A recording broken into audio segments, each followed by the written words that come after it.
প্রথমেই জিল্লুর ভাই আপনি যে কথাটা দিয়ে শুরু করেছেন, নির্বাচনী ট্রেন যাত্রা শুরু করলো। এখন প্রিন্স ভাইয়ের বক্তব্য শোনার পরে আমার একটা জিনিস, সেটা ইঞ্জিনটা বিকল হবে না বগিগুলো পড়ে থাকবে?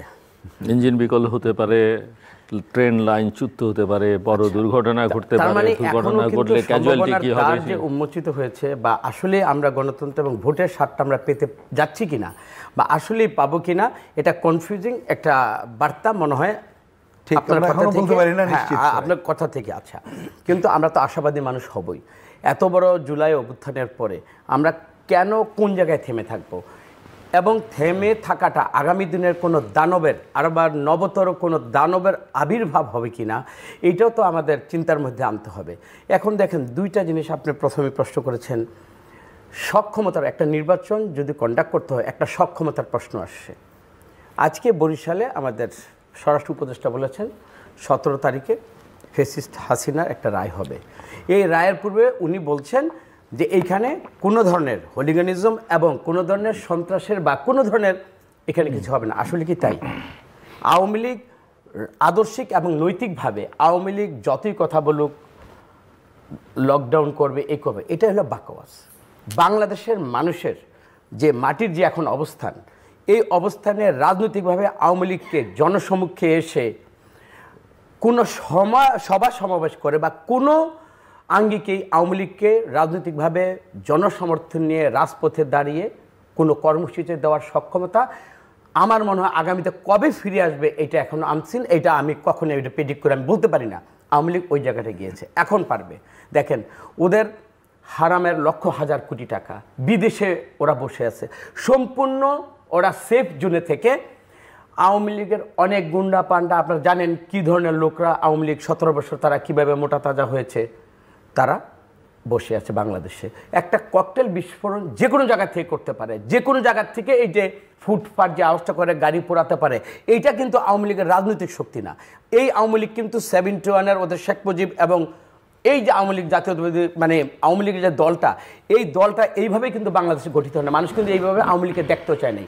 এই হাসিনা ভোট ছাড়া ক্ষমতা থাকতে গিয়ে আওয়ামী লীগকে কিন্তু এই জায়গায় নিয়ে গিয়েছে। এখন আওয়ামী লীগকে নিয়ে আপাতত যেটা গতকাল প্রধান উপদেষ্টাতে আমাদের ওই যে ব্রিটিশ যিনি আসছিলেন মন্ত্রী, ও মন্ত্রীর কাছে বলেছেন তাদের রাজনৈতিকভাবে কোনো রাজনৈতিক সুযোগই নেই। আসলে বাংলাদেশের মানুষের কাছে ওর ভোট চাওয়ার মতো নৈতিকতার প্রশ্নে ক্ষমা চায়নি, কোনো প্রশ্নে আমি মনে করি না তারা রাজনৈতিকভাবে বাংলাদেশে আগামী কোনো ইলেকশনে একেবারে আমি দৃশ্যমান তাদের আমি সম্ভাবনা কিন্তু সেটা তো আপনি সুযোগ দিয়ে দেখছেন না, বা তাদের জন্য দরজাটা ওপেন করছেন না। তাহলে 17 বছর মানুষকে তো তারাও সুযোগ দেয়, তারা করেনি, তাহলে পরিস্থিতি একই হলো, পরিবর্তনটা কি হলো? পরিস্থিতি আপনি দেখেন, সবাইকে তারা কিন্তু ভোটের বাইরে রেখেছে এবং তারা ফ্যাসিস্ট হয়েছে। তারা রেখেছে, তারা ফ্যাসিস্ট হয়েছে। তো একই আচরণ কি অন্যরা করে না? এখন তো আর মানে ক্রিয়ার প্রতিক্রিয়া বা হিংসা, প্রতিশোধ, প্রতিরোধ, মানে প্রতিহিংসা। জাতীয়তাবাদী দল তো এখন ক্ষমতায় নাই।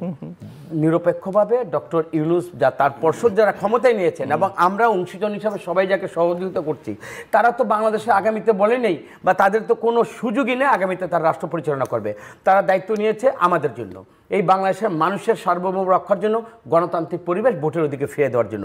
তাদেরকে তো আমি দলকানা আমি বলতো, বা তারা পলিটিসাইজ হয়ে কোনো আওয়ামী লীগকে তারা বিরুদ্ধে নেবে না, বা আওয়ামী লীগকে তারা অন্যায়ের যে আওয়ামী লীগ, অন্যায়কারী যে আওয়ামী লীগ, তারা বাংলাদেশে আওয়ামী লীগকে স্বাভাবিক কারণে তাদের পাপের কারণে আমরা কি দেখছি, সংস্কার হবে, বিচার হবে, তারপর একটা ভোটের পরিবেশ হবে।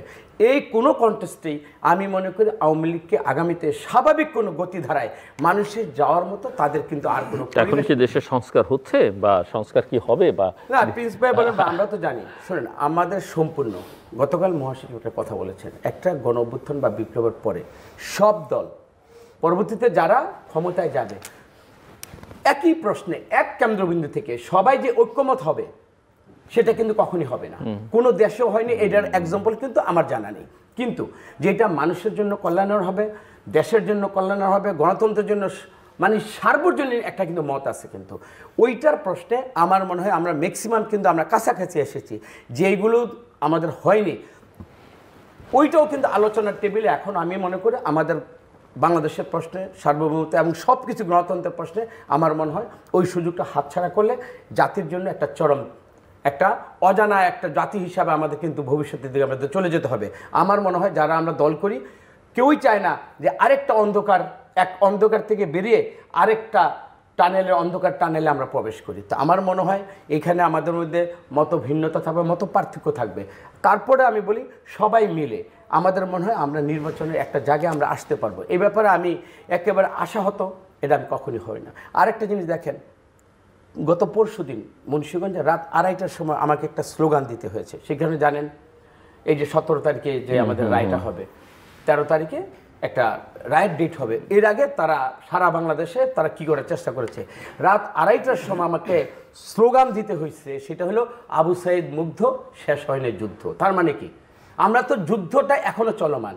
আমরা মনে করি বাংলাদেশের যে একটা ট্রেন যেটা চালু হয়েছে, এই ট্রেনটায় আমরা সবাই যাত্রী হব। আমরা কেন প্রিন্স ভাইকে আমরা বলেছি, সারা জীবন কষ্ট করলেন, সারা জীবন দেশের জন্য, মানে মৌলবাদ থেকে এই দেশকে মুক্ত করার জন্য, গণতন্ত্র প্রশ্নে ওনারা তো সারা জীবন, সংখ্যায় কম হোক বা জনভিত্তিটা ওইভাবেই নেই, ওনারা কষ্ট করেছেন। ওনাদের এই বয়সটা আমরা চাই আগামী দিনে এই সুন্দর একটা পার্লামেন্ট যেখানে সব দল থাকবে, সব পথের মানুষগুলো থাকবে। আমরা চাই এই মুগ্ধর আত্মত্যাগ, ওয়াসিমের যে আত্মত্যাগটা হয়েছে, এবং বিশেষ করে এই প্রজন্ম আমরা যেটা দেখেছি 2024-এ, এই প্রজন্মের রক্ত কোনোভাবেই মনে করি যে এটা বৃথা যেতে দেওয়া যাবে না। এটা দিলে আমরা যে মুসলমান হিসেবে যেটা আমি বলি, আল্লাহ তাআলা এই ওদের যে অতৃপ্ত আত্মাটা, এটা আমাদের বোধহয় দোয়া দেবে না, আমাদের উপর একটা অভিশাপ বলবো না, আমরা যথাযথ এই রক্তের আমরা মূল্যায়নটা করলাম না। এই আফসোসটা যদি থেকে যায়, এই পলিটিশিয়ান ওনার জায়গা থেকে ওনার, আমার জায়গা থেকে আমি, অবশ্যই এই আফসোসের কারণটা যেন ভবিষ্যতে আগামী প্রজন্মের কাছে আমাদের কাছে যেন প্রশ্নবিদ্ধ বা আমাদের জবাবদিহিতার জায়গায় যেন না যেতে হয়, আমরা চাবো এখনও আলোচনা টেবিলটা উন্মুক্ত এবং নির্বাচনের দিকে আমরা চলেই গেছি, এবং ওই নির্বাচনে আমরা সবাই অংশগ্রহণ করব। জি, মিস্টার রহিন হোসেন প্রিন্স, আপনি শুনছিলেন এবং আপনার বক্তব্য আমি শুনতে চাই, কিন্তু একই সঙ্গে আমরা বিএনপির প্রসঙ্গটা আলাপ করছিলাম। আমরা গত কয়েক মাস ধরে জামাত এবং এনসিপির কখনো এক সুরে, কখনো ভিন্ন ভিন্ন সুরে, এবং তাদের জামাতের সঙ্গে আরও 8টি রাজনৈতিক ইসলামী রাজনৈতিক দল ইসলামী আন্দোলনের নানা রকমের বক্তব্য শুনছি, এটা হলে ওটা হবে, এটা না হলে ওটা হবে না। কিন্তু আজকে এখন সে বোঝা যাচ্ছে যে তারা আসলে কে কী বলতে চাইছে। দেখুন, আমি খুব গভীর বিশ্লেষণ না করলে সিম্পল, মানে সাধারণ ফর্মে কয়েকটা কথা বলতে পারি ওই বিষয়ে, কিন্তু ওইটা বলার আগে একটু যাই, কারণ নির্বাচনের প্রশ্নটা একটু শেষ করে যাওয়াই ভালো। কারণ এটা ঠিকই তো, যেমন নির্বাচনের তো আমি আগেও যেটা বলেছি, আমরা আরও জোরের সাথেই নির্বাচনে যাতে করে আমরা এবং জনগণ অংশগ্রহণ করে সেটা করতে চাই, যাতে করে সরকার যে অঙ্গীকার করেছে, নির্বাচন কমিশন অঙ্গীকার থেকে এক পাও তারা যেমন না পেছনতে পারে, এবং কেউ যদি পেছানোর প্রচেষ্টা নেয় সেটি যাতে না পারে।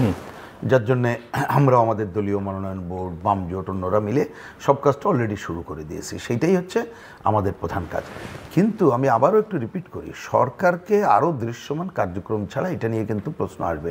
যেমন আমি ঠিক জানি না, হঠাৎ করে দেখলাম এই যে সনদ সর্বশেষ এই বিষয় নিয়ে দেখলাম আলী রিয়াজ সাহেবকে ওনার বিশেষ সহকারীর মর্যাদা এবং উপদেষ্টার মর্যাদা নিয়ে দিতে, তো বাংলাদেশে একটা নানা কোশ্চেন যে এইটা অল্প সময়ের জন্য ব্যাপারটা কি, এবং এই সময় উনি আর নতুন কি করবেন, কারণ হাতে তো সময় নেই। এবং আলটিমেটলি নির্বাচন মানে হইতে হবে, এই ব্যাপারে তো সবাই একমত, নির্দলীয় নিরপেক্ষ তদারকি সরকার অধীনে। এখন ইউনূস সাহেবের ব্যাপারে আমাকে যখন বলে, আমি বলছি যে ওনাকেই জিজ্ঞেস করেন যে উনি কি, উনি আছে কিনা, উনি ঠিকমতো পারবেন কিনা, পারলে উনি করুক, আপত্তি করছে না। কিন্তু ওনার যে উপদেষ্টা পরিষদ, এইখানে ওনার প্রিয় দল বিএনপি, জামাত, এনসিপি, তারা পরস্পর যে অভিযোগগুলো করেছে সেইগুলো আমলে নিয়েই উনি পরিবর্তন করুক, আমাদের কথা শোনার দরকার নেই, তাহলে কিন্তু যাবে। আমি মনে করি যে সেই জায়গাটা যাওয়া দরকার। তা সেইখানে এরকম একটা নিয়োগ নিয়ে কিন্তু মানুষের মনে নানা কোশ্চেন যে তাহলে ব্যাপারটা কি,